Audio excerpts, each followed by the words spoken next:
writes down some things like gives short-wave diathermy for 10 days, give IFT for 15 days, give some extension exercises for 15 days. And all the physio does is just follow these instructions, which is very sad because I look upon physio as an independent clinician. So there is a need for a change here where you guys should work as an independent clinician. You should be able to take your decisions and own responsibility for whatever stuff you are doing. Of course, they should be in coordination with the surgeon whose patient you are treating, but it should be a sort of a teamwork. It shouldn't be that you are just following orders given by the physician or the surgeon and you don't have your independent role. So that is not acceptable. So how should it be? So my call is upon, as a surgeon, is what surgery is to be done, then what restrictions are required post-operatively, then what permissions are to be given for the patient, and what exercises as a broad category. So that would include strengthening, stretching, active or passive exercise, and when they should be started. That's all I am going to tell, that when they can start each of these exercises. And then your role here is how to do these exercises, how to get it done from the patient, what are the any modifications, how many sessions the patient should undergo. It is all the call of the physiotherapist depending how the patient is doing. And Prerak, you are there? Yes, sir. Tell me. Can I remove this? I cannot see the lower part of my screen. Do I get rid of this? At the bottom of my page, there is all these icons of the speakers and just a moment. Just give me a moment. Ah, yeah. So this is okay. Sorry for that.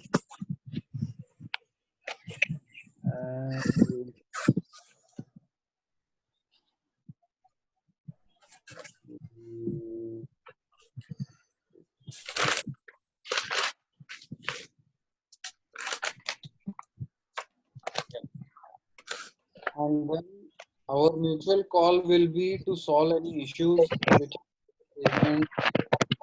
It's not my patient or your patient, it's a sort of teamwork. So finally, the patient will be benefited. Now, coming to some basic anatomy, which I never talked about, but we all know, and you guys know better than me about all these muscles, and that's what I recommend for my post-op patients, are strengthening of these core muscles. So you should know all the core muscles of the spine and how to activate these muscles, how to recruit these muscles, and how to strengthen them. So that all part I leave it to the physiotherapist of how to do it. For spine exercises, which I usually recommend, I mean, I expect the physios to do are all these in the lying down, crawl position, tall kneeling, half kneeling, standing. So I guess you will be able to understand and explain these exercises much better. Core strengthening, which can include mountain climb variations with full plank position, plank hold, gym ball, TRX, Pilates, and Tai Chi exercises. Functional training includes squats, lunges, deadlifts, push-ups, pull-ups, which are very advanced training for people who are doing well with the basic exercises. Also, I always recommend ergonomic exercises for all my patients. I mean, the physio should take care of this, wherein how to lift things, how to reach out. The screen should be always at the eye level, how to sit, how to bend. All these things need to be taught because most of the patients who end up with spinal injuries are doing these things in a wrong way. Or even normal patients with simple back pain, they have the symptoms because of the wrong methods of day-to-day activities. All these things need to be taught, where ergonomics forms the important part of their spine training. Now, what are my protocols when it comes to spine surgery? So let's say it's a post-op lumbar spine operated patient like a discectomy, laminectomy, or whatever. So I recommend ambulation from the next day in almost all of my patients. Of course, there are exceptions, but most of my patients are able to sit up and walk the next day. They are allowed to sit in the chair. They are allowed to turn in bed the same day, like a log roll. I do not allow sitting cross-legged or squatting or bending for a period of 3 months, but it's variable across all surgeons. Some people might use a shorter duration, some people might give longer duration of restrictions, but it all depends on who has operated and what that person believes in. Then LS belt, like someone asked the other day, I I recommend to be used constantly for a period of 15 days. And then as the healing of the muscle, the suture removal is done, I tell them to use it only while traveling. The LS belt can be discarded after a period of 3 months. The patient need not use it. So for 3 months while traveling, they should use constant use only for first 15 days post surgery. Physiotherapy movements in the hospital are taught, which are gentle, basic movement exercises. However, I recommend active exercises to be started only after 4 to 6 weeks, depending on how the patient is recovering. But before that, I do tell them to walk around in the house. The basic functional activities are begun first, and then the back exercises I start. X-rays I always do at 3 months to check for my implant position or whatever. Of course, there are exceptions in all these protocols depending on if the patient has very weak bone, how good my fixation is. I might delay all these activities in some of the patients, which I will come to in some of my later slides. Thoracic spine and thoracolumbar region, if I have operated, again I ambulate the next day, allow sitting, squatting, and cross-leg sitting are allowed as tolerated because these activities don't cause much stress in the thoracic or thoracolumbar region. For lumbar spine, I avoid sitting cross-leg and squatting for 3 months. But for thoracic, thoracolumbar, I do allow earlier as tolerated by patient. However, I don't allow bending, twisting for a period of 3 months because twisting activities happen at the thoracolumbar region. The thoracolumbar brace is used again constantly for 15 days and then while traveling for 3 months. Physiotherapy movements in hospital again are some gentle exercises and active exercises only after 4 to 6 weeks. X-ray is done at 3 months, and of course there are exceptions to these protocols depending on the strength of fixation and the pathology. Coming to cervical spine surgeries, again ambulation the next day or even on the same day I do allow for the cervical spine. I always tell them that some movements of the neck can be allowed even without collar if the fixation is good, but extreme movements should be avoided like flexion, rotations, which are extreme should be avoided. Again, soft cervical collar is good enough for any kind of cervical surgery.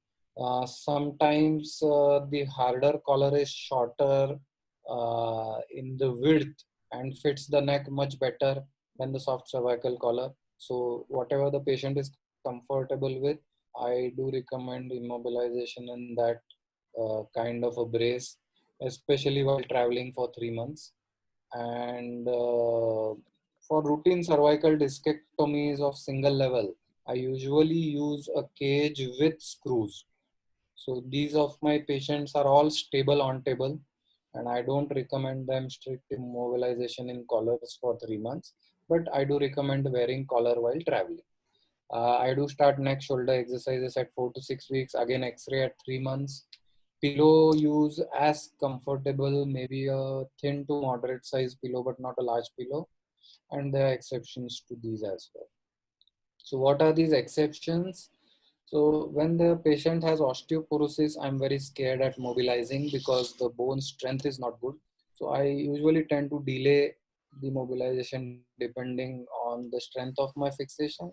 So as in delay, the patient might mobilize after 4 to 5 days or maybe 3, 4 days, but not more than a week. Usually all my patients are up and about within a week.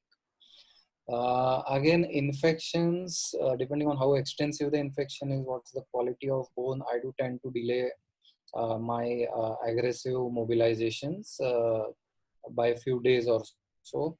And tumors, again, depending on how extensive the tumor is, what's the strength in the lower limbs, I might delay the mobilization. So this is an example of a 60-year-old patient who had a L4-5 discitis. I did along with nerve compression and weakness in the legs. I removed the entire disc infected material, did a fixation of L4-5, and around 2 to 3 months later, the infection had progressed and all the screws got loose. And you can see on the right side, there are no screws at L4-5 because those screws were loose. I had to do a revision. The patient came with extremely severe pain because his infection had progressed and all the implants were loose.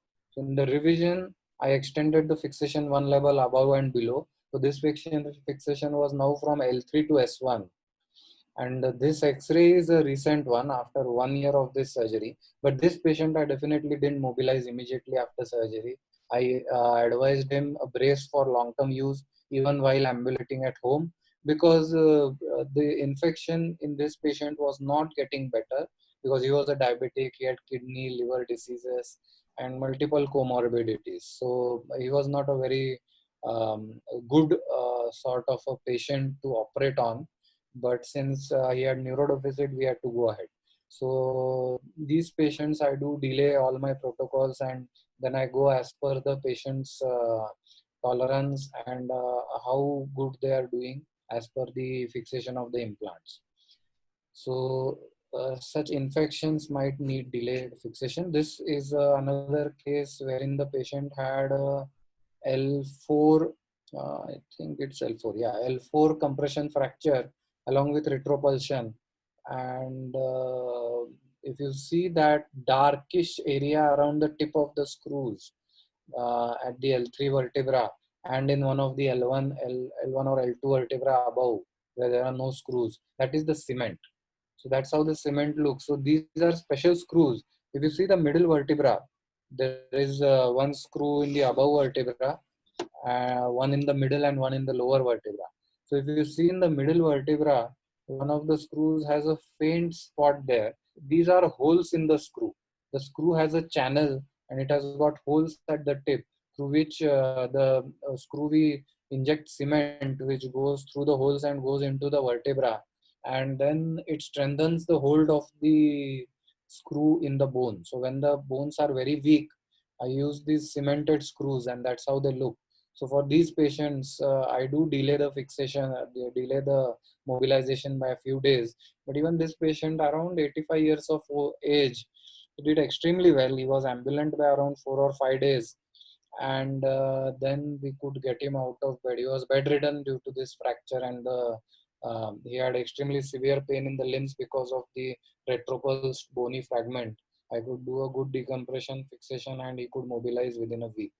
So again, depends on the strength of my fixation, which was not great here. I had to delay the mobilization of this patient. Now, some of the post-op issues where we delay mobilization is, one is a CSF leak. So I guess all of you know what's the cerebrospinal fluid. It is there all around the nerves and the spinal cord.